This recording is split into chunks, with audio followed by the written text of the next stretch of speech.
Hi hello good morning सगळ्यांना. तर आज मला आली होती 1.5 किलो चिकनची बिर्याणीची आणि अर्धा किलो व्हेज बिर्याणीची ऑर्डर.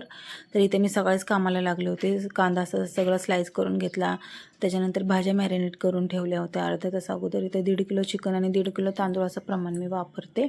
त्याच्यानंतर आपल्याला जो बिर्याणीसाठी जो राईस लागतो ना, तो राईससुद्धा मी इथे 80% शिजवून घेतलेला आहे. बघू शकता तुम्ही, एकदम मोकळा मोकळा राईस झालेला आहे.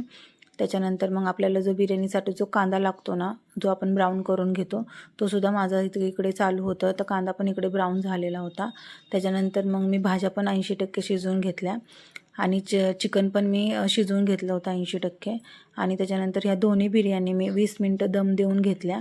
इकडे माझी कोशिंबीरची तयारी चालू होती. मी कांदा, काकडी, टोमॅटो हे सगळं कापून घेत होते व्यवस्थित, कारण मला ते दोन्ही पण वेगळं वेगळं द्यायचं होतं. दही आणि हे सगळं कापलेलं साहित्य हे सगळं मी वेगळं वेगळं देणार होते. आणि ऑर्डर मला 12:30-1च्या दरम्यान द्यायची होती. तर माझी इथं ऑर्डर पूर्ण झालेली आहे. बघू शकता बिर्याणी दोन्ही पण रेडी झालेल्या आहेत.